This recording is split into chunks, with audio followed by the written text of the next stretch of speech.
in Philippians. And our topic this morning, a theology of war. A theology of war from the father of the faithful. When you talk about the father of faithful, obviously you're talking about Abraham. In this case, Abram. He hasn't been renamed yet. There's a few points that I want to make here this morning. I've got 6 questions I'd like to ask from this passage, primarily from this passage, not entirely from this passage. Before I do that, I want to make an observation. We'll get back to this passage here in just a moment. I want to make an observation and an application, if you will, that doesn't exactly have to do with this passage, but it does have to do with an experience I had just this week. And it's something that I want to do my best to teach you and for you to plug into your minds, into your brains, if you will. And this is what I want to say. This week, I generally try to get out to the Planned Parenthood in Lancaster. I try to get out there at least 3 out of 4 weeks of each month. Sometimes more successful than others, sometimes more often, sometimes less often. But I met a young lady there this past week. She's Roman Catholic, and got talking to her a little bit, and she got talking to me about a lecture she heard from a lady named Abby Johnson, who apparently owned abortion clinics in, I believe, Texas. And this young lady began to tell me how important this lecture was to her, and how she really got some good ideas from this lady, Abby Johnson, about how to talk to people at an abortion clinic. And she was told that you don't need to raise your voice at all, you don't need to do that. And it's a really high super percentage. I mean, she was told 25% of women who come to an abortion clinic, if you just talk quietly to them, will turn away. And I remember thinking to myself, I don't know how to talk to this young lady now. She's filled with what she was told by this person. It's so completely untrue. It's just flat out not true. But you see the power of something like that. It's a powerful thing when we're told that the easy way is also the right way. That is extremely powerful, and I know I've talked about this before. I want to talk about it again.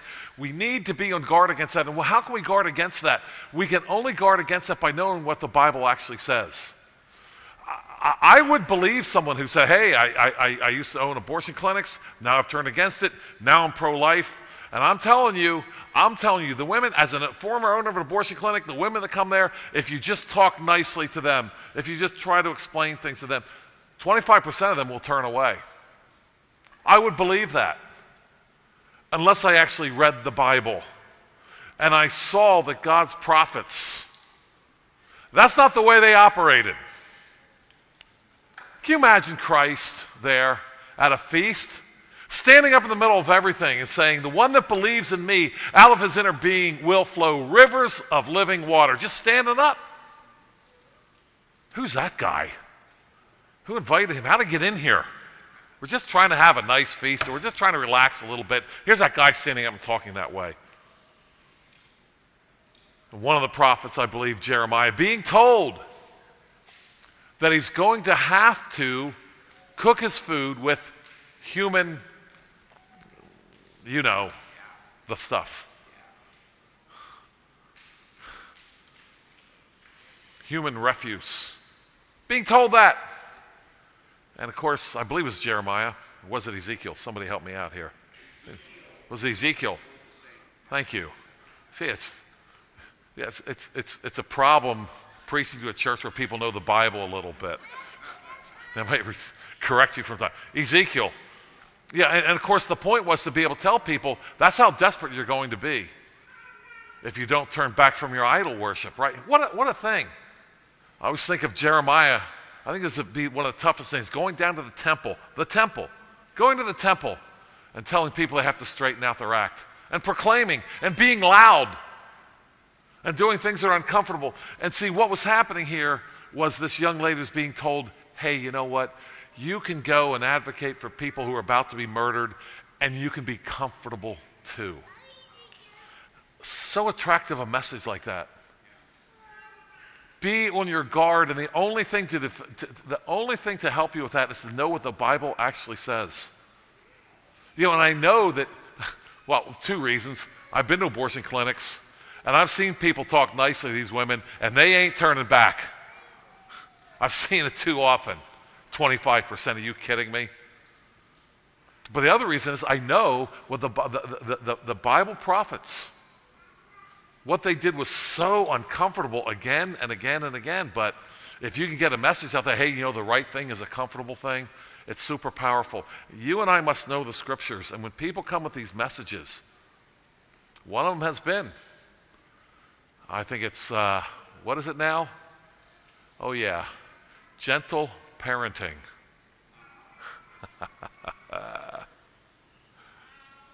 You don't need corporal punishment. You just need to know how to talk to them. Doesn't that sound nice and attractive, doesn't it? Yeah, you don't need to work hard at this. All you need to do is be gentle. So I ran out of this week. I thought, you know, I want to communicate that to the congregation. Again, just be on your guard against the easy way being the right way. You know, it's easy. If we'll recognize the wrong way, even though it's easy, by God's grace, we'll reject it. But when the easy way is presented as the right way, it's powerful. And I believe, the only defense is to thoroughly know the scriptures, to thoroughly know the Word of God. Well, I wanted to share that very briefly here this morning before we get into our text. Our text, Genesis 14. Thank you, John, for fighting your way past all those challenging names. There's just a few observations that I want to make. One of them is, as has been made before by others, is once again the reliability of the scriptures. You know, we're not talking about here, you know, these very specific names here. You know, if you were just trying to put together a document that was not true, that was not actually inspired by God, that you wanted people to believe was inspired by God, and see, that's the challenge against the Bible, right? This is what they say. Well, it was a document to make people believe it was divinely inspired. It clearly wasn't. But one of the things you would stay away from is real specific things like this. You would really stay away from specific names and specific places. You'd want to be general. But now we have these really, really specific names. I want to point out a couple things. First of all, in verse 1 here, it came to pass in the days of Aramphel, king of Shinar. All right, congregation, you guys who all know the proper prophet that I should have mentioned. Well done, by the way. Where have we heard of Shinar before? Where have we heard it? I don't usually do this. We've heard of Shinar. What's that? Daniel? It may be in Daniel. Remember where the Tower of Babel was built? Plains of Shinar. Okay. So again, we have very specific information here. Now, there's another name that I want to point out to you here, and I can't really make the case for it, but in verse 2 here, it says they made war with Bera, king of Sodom, Bersha, king of Gomorrah, and that third one there, Shinab, king of Admah. Who is that guy? That guy, Shinab. Well, Colonel John Eidsmoe, a preeminent historian, thorough researcher, makes the case in one of his books that could have been Hammurabi.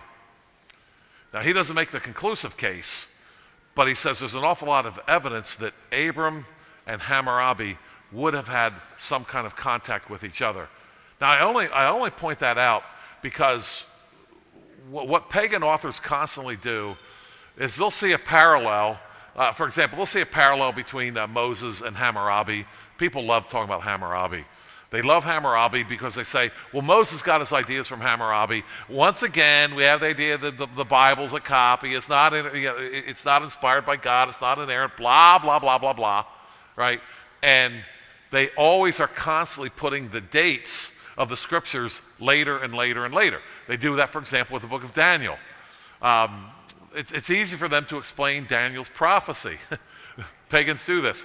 They just make the book a lot later. And they see Daniel was prophesying the rise of these various nations, the Medes and the Persians, for example. He was prophesying that, but he didn't really prophesy it. Actually, the book was written later in the name of Daniel, and so there's no prophecy whatsoever. See how easy that was. So they're constantly messing with their dates all the time. I only point that out. I am very intrigued with this idea that Abram and Hammurabi may have known each other. If that's the case, we already had the law. It wasn't codified until Moses, but it was the law nonetheless. And so these are just some small points that I want to make out of this. And I'll just make this point really quickly as well. I am one of the people that believe, someone might come up with this question. In verse 18, then Melchizedek, king of Salem, or king of peace, brought up bread and wine, and he was a priest of God Most High. I am one of the people that believe that this was the pre-incarnate Christ. It's not something to divide over necessarily, but we don't see an individual who's king and priest in the scriptures, except here. And there's only one being who's king and priest and prophet, and that's Christ. David was a king, he wasn't a priest.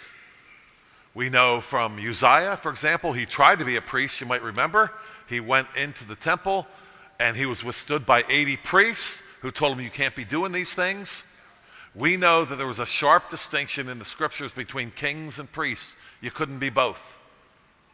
Even Moses, who was sort of acted as a political leader, sort of, he was official king, but he acted as a political leader. He was even from the tribe of Levi, but God still made his brother priest. Moses couldn't be priest. Aaron was priest. So that question may come up.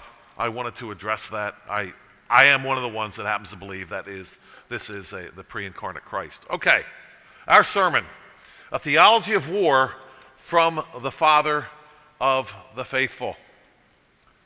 What do we have here?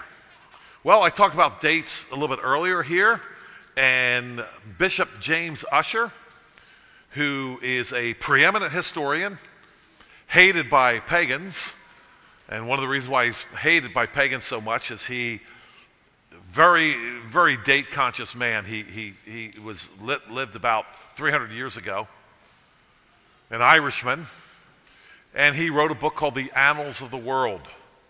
If you've ever seen the book, he's got these specific dates for things that happened in history, and it's not just from the Bible; it's from secular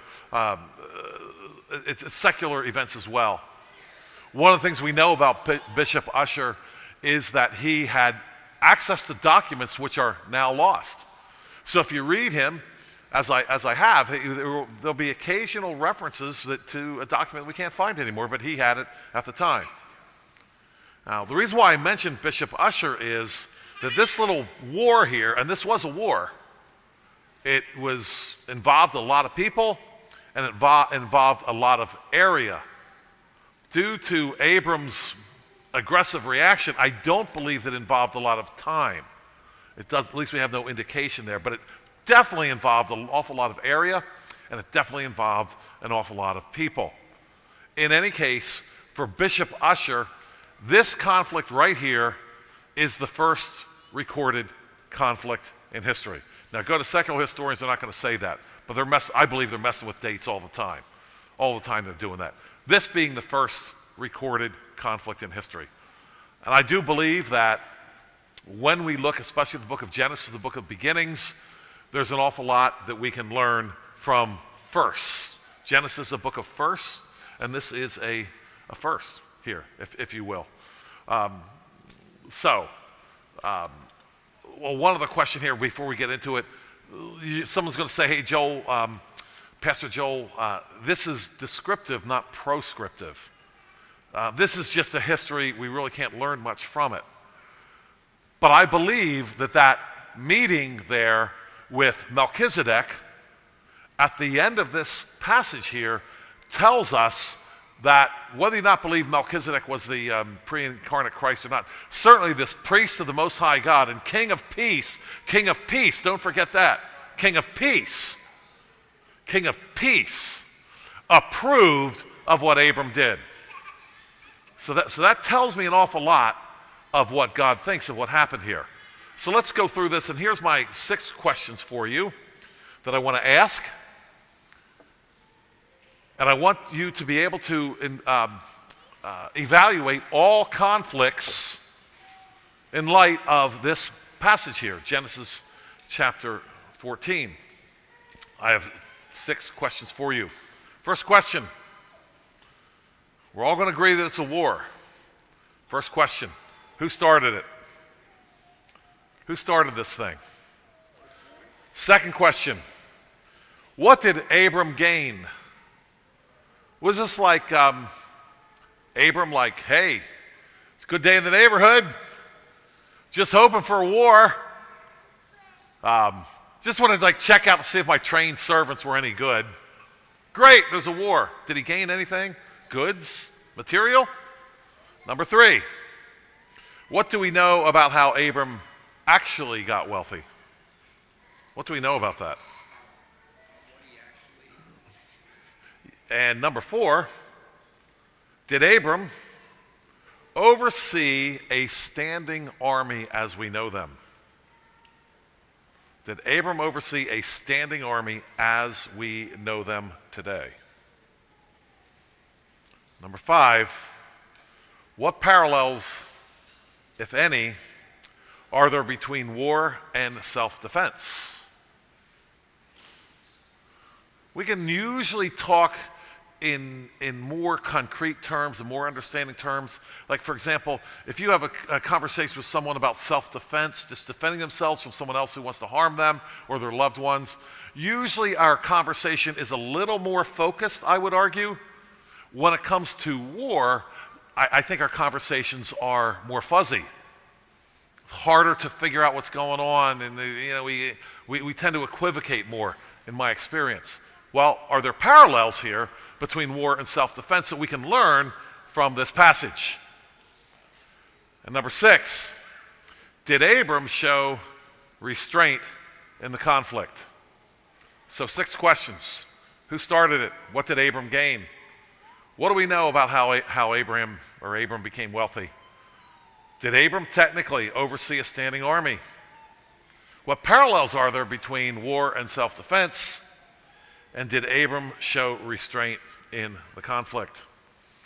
And what we're trying to do today is my purpose, my central idea is to encourage you to say, you know what? When we're going to evaluate conflicts, we can go to the scriptures for an authoritative word on how to interpret and understand these things. It's not going to be a crapshoot. Well, people just fight. I don't know. Problems on both sides. That's a classic, right? Both sides are to blame. Sometimes both sides are. Sometimes they're not. We're going to figure out who's to blame, if you haven't already, in this little battle.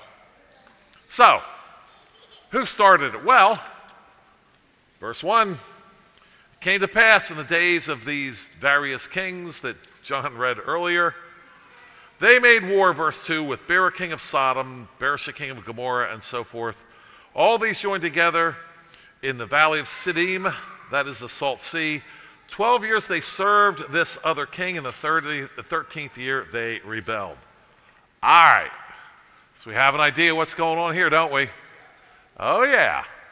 Yeah, we had these kings that were actually causing these other areas to serve them. Serve them. Now, what are we talking about here? Yeah, that's what we're talking about. We're talking about extortion through power here. It's just good old-fashioned violence here. The only thing that kept this thing together was good old-fashioned violence. Now, the violence didn't happen for these 12 years because these other kings, these 5 kings, didn't want to risk it. So they said, well, we'll do the safer thing. We don't really want to keep on paying money to these guys. We don't want to do this. But there's the threat of violence hanging over our head all the time. When they got to the point where they said, you know what, it's not worth it this anymore, we'll risk the violence, then they did. So we already have the threat of violence hanging over the situation. Don't miss that. The threat of violence is there. How many things happen today internationally? Not because the violence is enacted, but because the threat just kind of hangs back there somewhere. There's no reason for these kings to serve these other kings. It's not godly. But these 4 kings, they had the threat of violence, and so they kept getting money out of people. Kind of sounds like my property taxes. You don't pay your property taxes, you're going to be violence.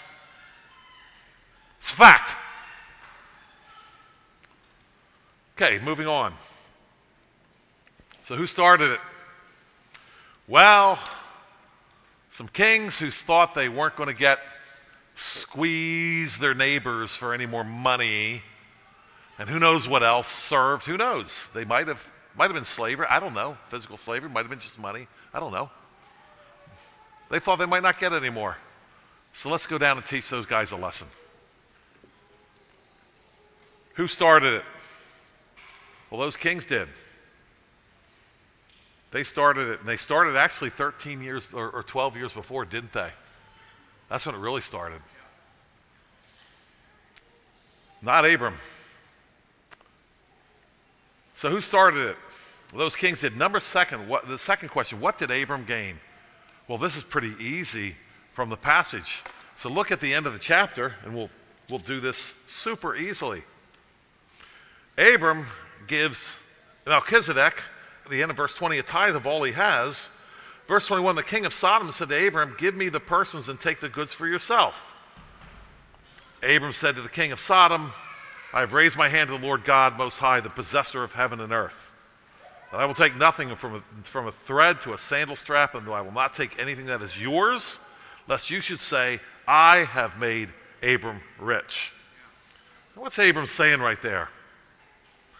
Saying, I've raised my hand. It looks a little funny, doesn't it? It's like, what does this have to do? I've raised my hand to the Lord Most High.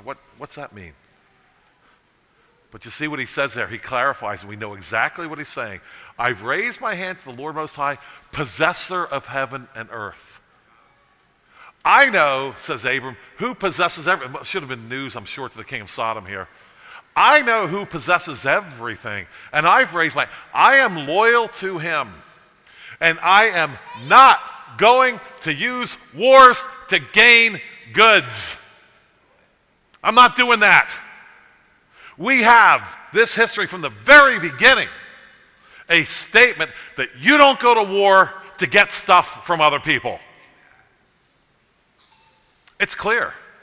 It could not be clearer. Abram saying it clear to the king. That's not why I went to this war thing. I did this to gain back the possessions that someone else took, and I'm not in this for anything more than that. How many wars are constantly fought to get my neighbor's stuff? How much violence in personal self-defense exists because someone wants to get his neighbor's stuff? And Abram's saying, not for me.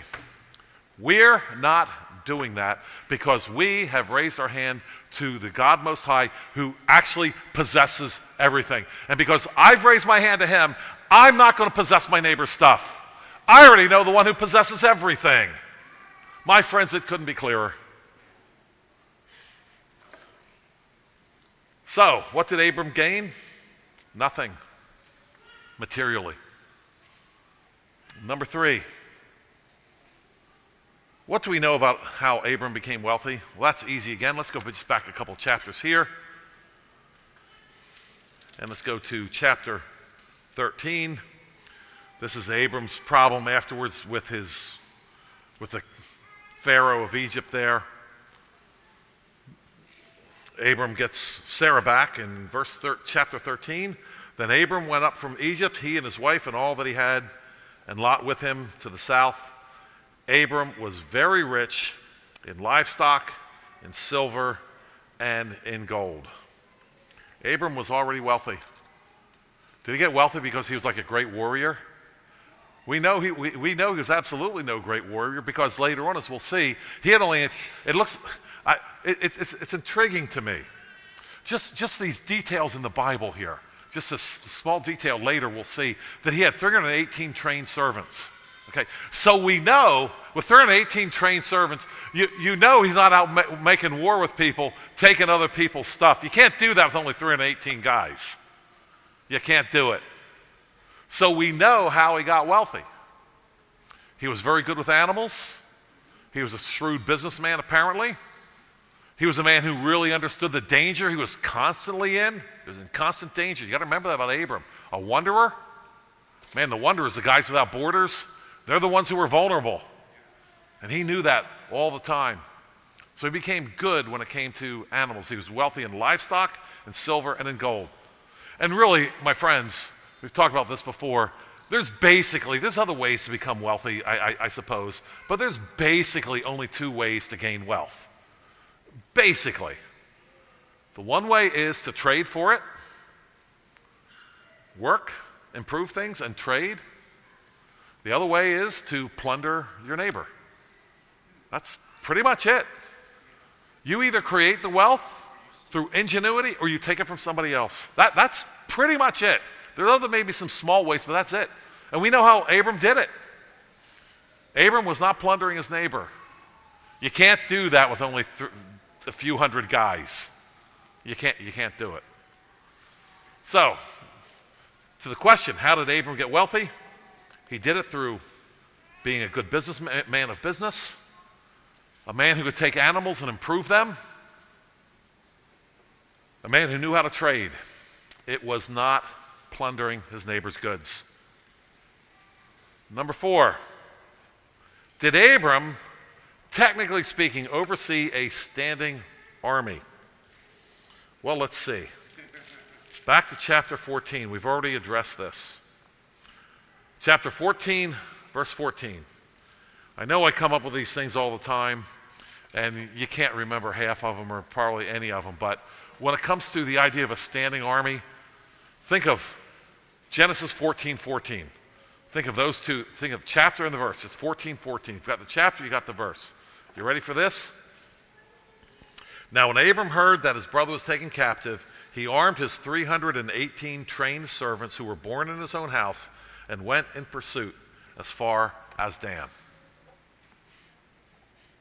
Tell you what, in that culture, that's no standing army. That's a militia, is what that is. Obviously, these men were highly trained. Obviously, they had other things to do. You know, with a standing army, you don't have soldiers who have other things to do. You ever think about that? Their full-time job is to be ready to go out and fight. Now, they can do other things, of course, but their full-time job really is to fight. And if they're not fighting, they're not really doing much of anything. That's not what we have here. Because we know they didn't fight all the time. But they were ready to fight and kill when the time came. We do that all the time with our own armies, right? We have maneuvers, we have training, happens all the time. Guys are trained. Don't just drag a bunch of people out here and say, well, go, here's a gun, go shoot somebody. You train and you train and you train. I think what happened here was no one expected Abram. And see, this is another reason why I believe that Abram just was not a violent man. Because it looks to me like no one expected him to kick into gear and rescue Lot and all these goods, the goods of these 5 kings as well. Now, he definitely was not overseeing a standing army. That is something to think about and to consider. Book of Judges. Book of Judges. Did you see in the book of Judges, all except for that weird thing that happened at the end with the Benjamites, which was just craziness. I'm talking about an external, that Civil War thing. I'm not talking about that. I'm talking about the external threats that the Israelites ran into. Philistines, Midianites, Edomites. Well, not Edomite, well, I should say Moabites anyway. Those are three threats that they... Did you ever consider that the Israelites, when they went to fight against these people, they never ever had a standing army as we know it? I'll tell you something else. When they went out to fight, and they had their problems, but did you notice they never lost? Without a standing army? In the book of Judges? Now I know what I'm talking about here. We probably all know people who are in the service. And I get it, I understand it. I have a son who was in the reserves. I did not want him to join the full-time service. I do believe that there are places for people who are experts in warfare. They're the ones who are going to teach other people, and I understand those things. And my guess is that Abram's 318 guys here were experts in warfare and could teach other people. But this idea of this massive standing army, sometimes get a little bit of education. Go take a look at a map. I've done this. You can look at a map and you can see all the bases that the US of A has around the world. I mean, there are hundreds of them. Hundreds of them. What are we doing? Just waiting for a war here? Something to consider. I'm asking you to consider this. I'm asking you to consider. We read, some trust in chariots and some trust in horses. But we will remember the name of the Lord our God. And I believe the book of Judges is really an example of that, honestly. You know, the problem in the book of Judges was never the enemies. It never really was the Philistines. It never really was the Midianites. The problem was the idols. The Midianites and the otherites that came to fight them, they were the symptoms, not the causes. Consider the idea of a standing army. Just consider it. In this first war that's recorded, Abram certainly did not have one. So that's number 4. Number 5, there's a lot more we could say about that. Number 5, what parallels are there between war and self-defense? And really, this is really my application here. I do believe that when we study the scriptures, that when you understand the legitimacy of self-defense, when it's self-defense and when it's not, I think those parallels pretty much, or those statements, shall we say, or those admonitions, those rules, I believe they pretty much parallel war. That's what I do believe. You're not allowed to attack your neighbor who's just walking down the street to steal his stuff. You're not allowed to do that. Can't do that personally. You know what? Can't do that nationally either. What if somebody else attacks you and you're minding your own business? Well, we say, and we understand this to be true from the scriptures, you're walking down the street, somebody attacks you, yes, you definitely defend yourself. Yes, to the point of taking the person's life? Yes. Yeah, that can happen. Same way nationally. Is that not exactly what happened here to Abram? Minding his own business, not interested in fighting a war. He had things to do. He had animals to take care of. He had servants. He had a lot he had to oversee. He didn't have time for a war. A war came to him. So I'm going to ask you that to consider as well. I'm going to ask you to consider that your ideas, as you work them out from the scriptures of self-defense, to what extent do they parallel nations defending themselves? And I think there's an awful lot of parallels here. That's number 5. And number 6, what did Abram show restraint in the conflict? Well, again, that's an easy one as well. You know, when pagans go to war, self-restraint is not a hallmark. Just read a little bit of history here, a little bit. Sometimes people say, hey, read your history book or whatever, and then somebody else says, well, I got another history book that says something different. I get it that happens. You know what? You're not running into it here. You read your history books, and they pretty much all say the same thing. It was total carnage. It was total scorched earth. It was kill the men, the women, and the children.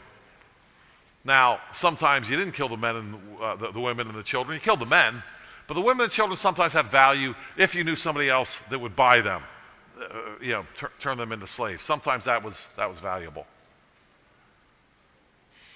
But the fact of the matter is here is that when it comes to Abram here and what he did, he showed tremendous restraint.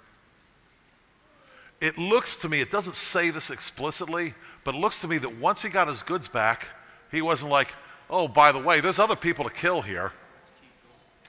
Yeah, let's not stop. It looks like he just got the goods back, that's all he wanted, and then he restrained himself. Now, I'm sure that he definitely eliminated the threat. And how do I know he eliminated the threat? Well, if you look, it says that he went as far north as Dan. When you look at the maps of how the land of Canaan was settled, Dan is always at the top. It's at the north, right? And so he chased them for a pretty good distance, Mesopotamia, if you will. He chased them for quite a distance. It looks to me like at least 100 miles. But then it says he chased them north of Damascus. Now we've got a much bigger map here, north of Damascus, and it says as far as Hobah. Now I've tried to look up Hobah a bunch of times, and I can't find. When you look it up in the maps, at least in my experience, they'll have Hobah north of Damascus, but with a question mark. They don't seem to know exactly where it was. Well, it seems like if he was chasing these people over that much of a distance, they were scared, they were worried. They were probably leaving things behind them. Armies do that when they have to travel quickly. Abram, with his only 318 guys, could obviously move a lot more quickly than a whole army can, carrying slaves and carrying goods and that kind of a thing. Abram's guys weren't carrying anything. And he chased them and chased them and chased them. It certainly looks like he eliminated the problem, because I just believe over that great distance, you can look it up sometime. It's a distance. Over that distance, the fight just went out of him. And I don't believe that he overcame them with his 318 guys as such, but he kept chasing them. And when you run and run and run, your fight, after a while, leaves you. You say, you know what, it's not worth it. Well, my application for you this morning is one of thought, if you will. None of us here are starting a war, I hope. I'm sure. But I want you to be able to think clearly. Self-defense, wars, how can we take the Bible and apply it to what we see? I'll ask today. What has Iran done to the state of Israel that we know of? What have they done?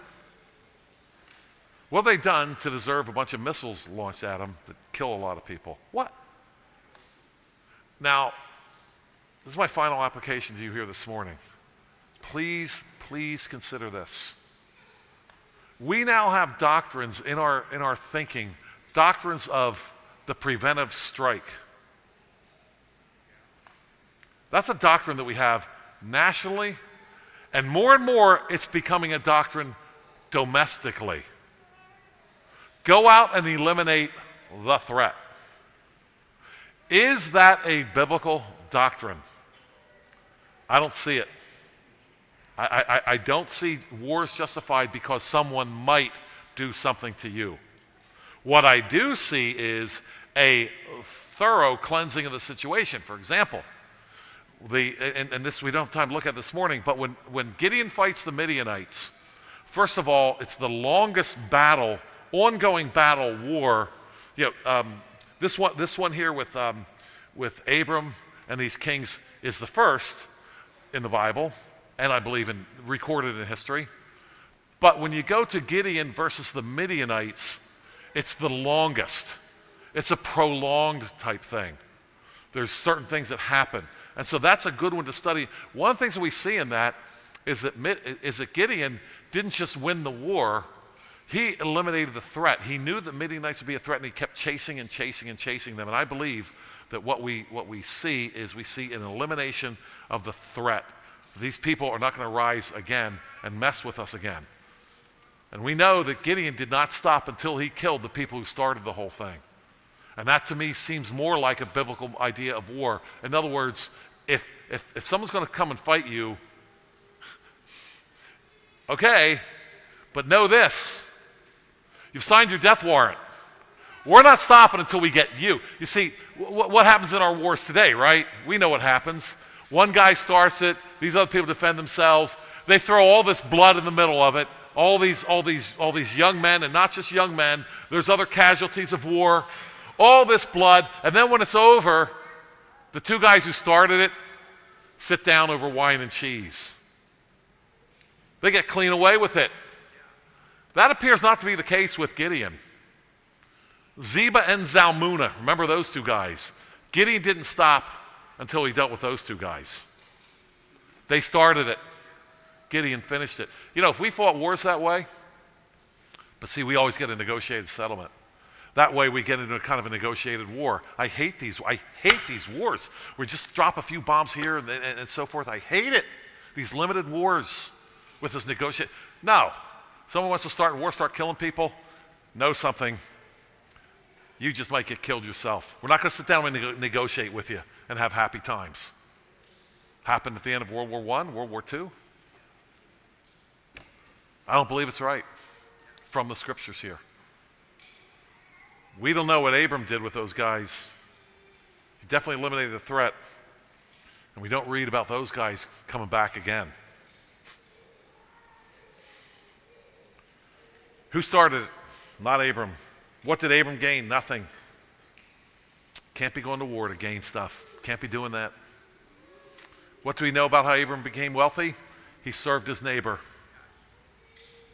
He created value for other people. And he became wealthy.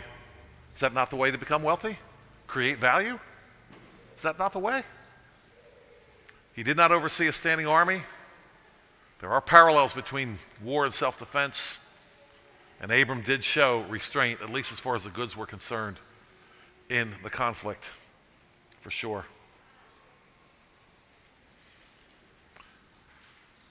I hope you grow to hate unjust war.